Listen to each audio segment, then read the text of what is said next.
We head for the sky, it's alright. Our wings wouldn't fly, it's alright. If we are crashing down again, pieces of love, it's alright. Scattered in mud, it's alright. You're giving me a lie again. Hi there, welcome to part 3 of my Alton Towers diary. Part 2, the video quality wasn't that good. I don't know what I did wrong there, but hopefully this one's better.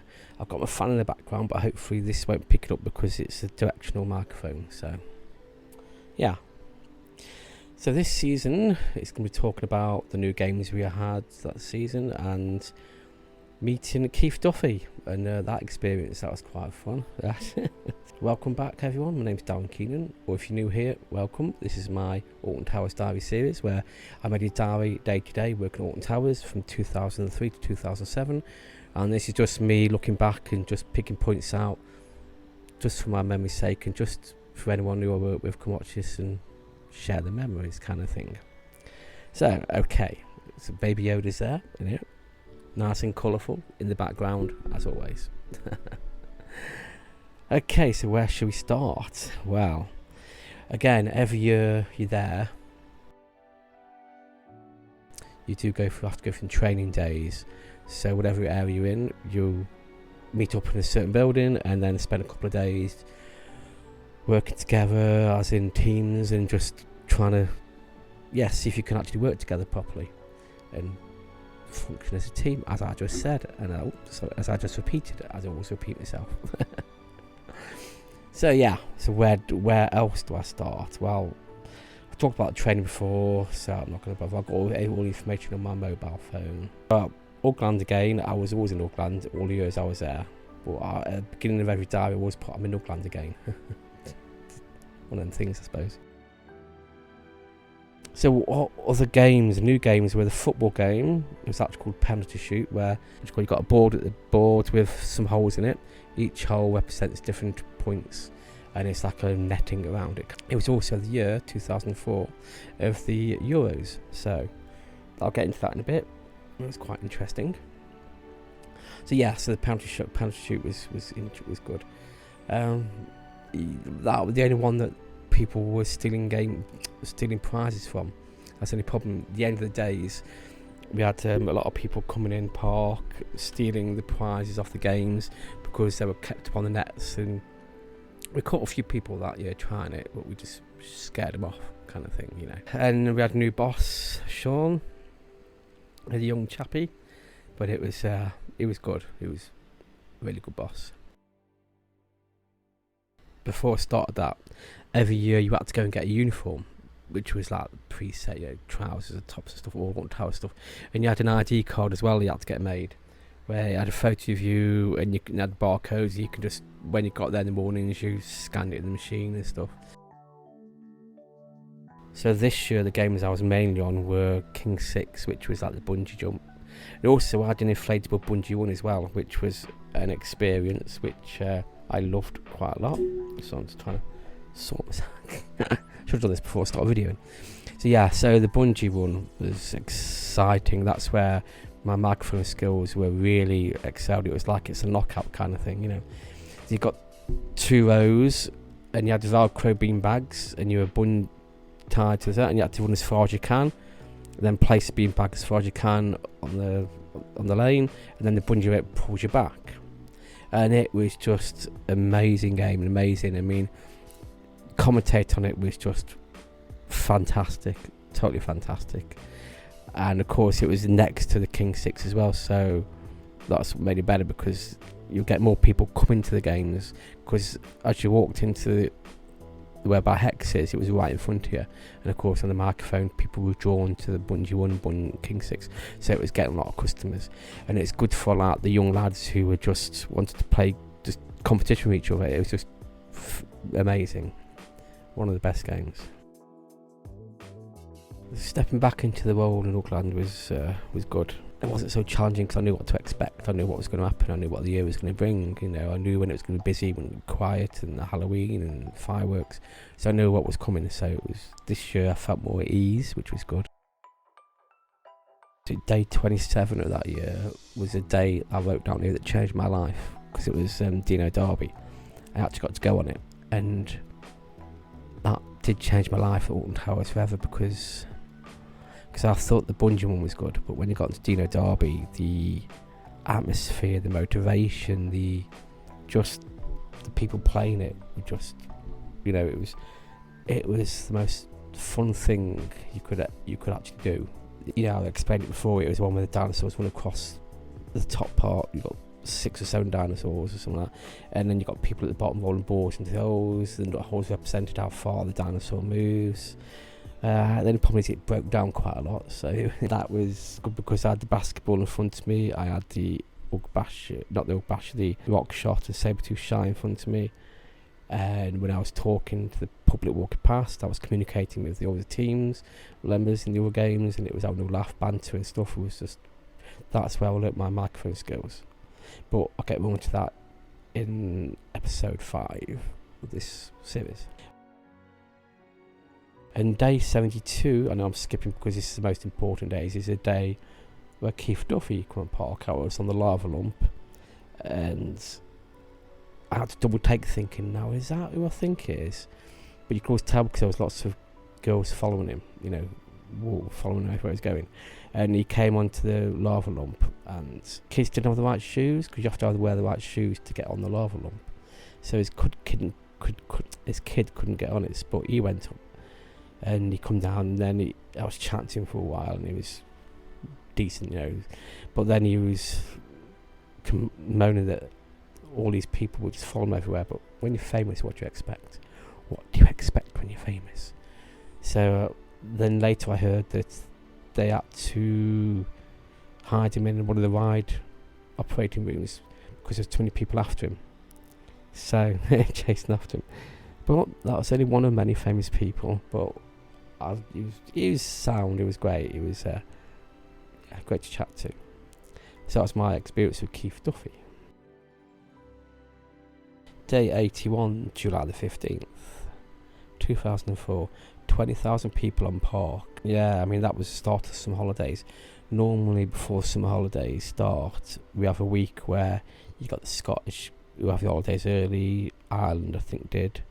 So it was a bit out of place. I think the Scottish were 2 weeks, so 2 weeks before our summer holiday, the Scottish were on park. So it was, we kind of sussed it out after a few years. I mean, you knew when it's going to get busy, not busy. But that was 20,000. It was like walking through soup, people everywhere. That's what I wrote. Don't know why I wrote that. Yeah, and day 100, the BBC were on park trying to find staff who wanted. Oh God, yeah, the weakest link. Oh man, I forgot about this one.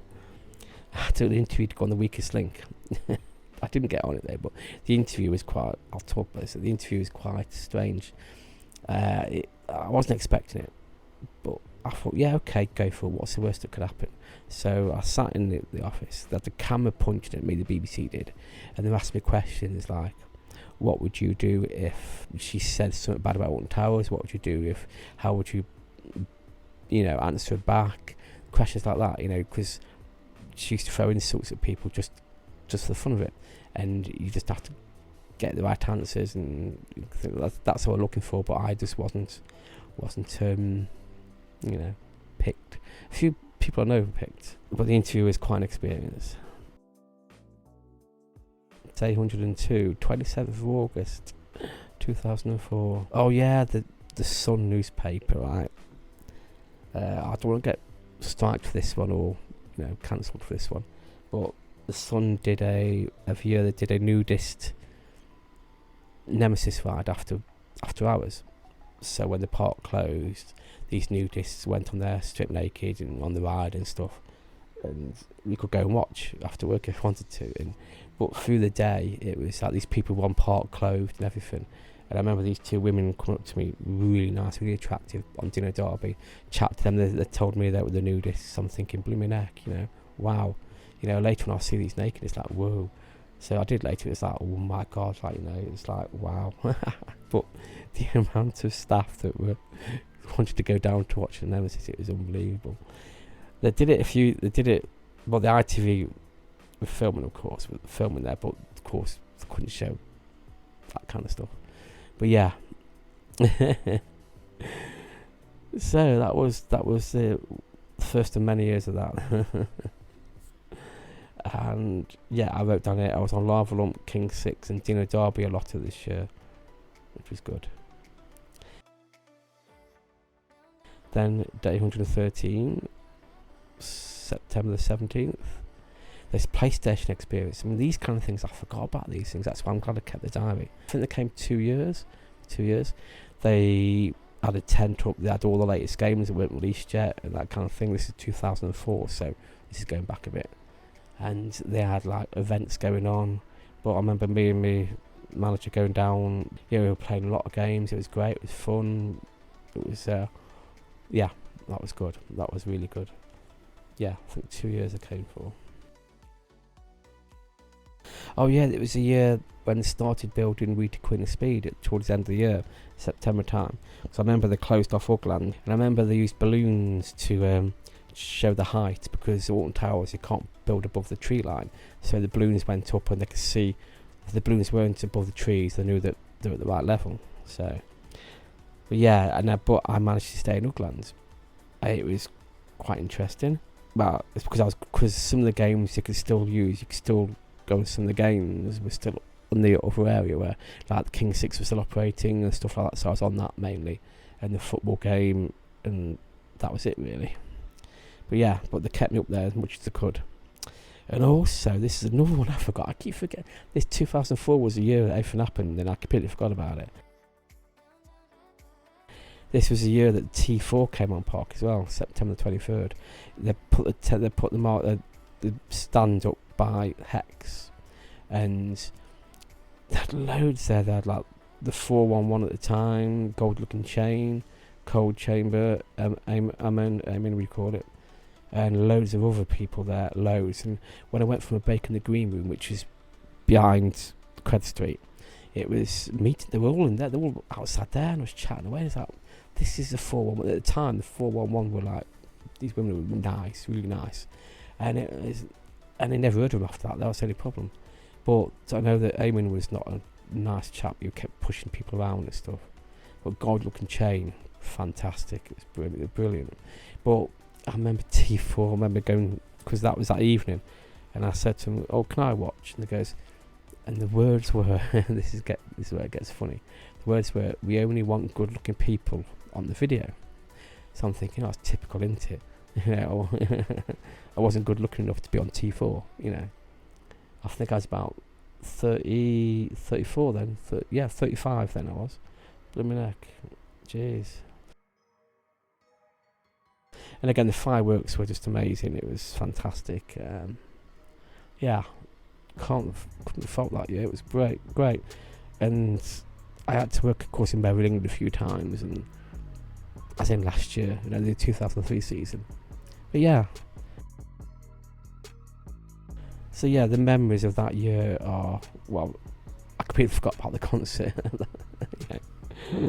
It was the year that I knew that I belonged in Alton Towers. I knew I belonged to work there. I knew that it was something that I was so proud to be. I was proud to wear the uniform. I was proud to be a part of something amazing, and great teamwork and great people working with.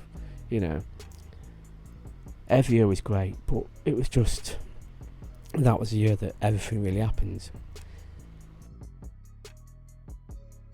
And of course, in the next season, part 4, I'm going to be talking about, Rita Queen of Speed and that kind of stuff, and everything else there, the new friends I'm making, new friends I made, and stuff like that. So yeah. So if you want to keep watching, if you want to watch the series, don't forget to hit that subscribe, hit the notification bell, it will notify you when they upload, and likes, comments, please comment your memories, anything else. I want to do a Q&A for part 7 where I want to answer questions. If you want any questions about Alton Towers, please type away. If not, then I'll find some random questions online and answer them myself. So it's goodbye for me until next week, and Yoda says goodbye as well. Baby Yoda. Okay, let me know what you think about the background as well, you know. I'm trying. Okay, thank you very much for watching, and see you in the next one.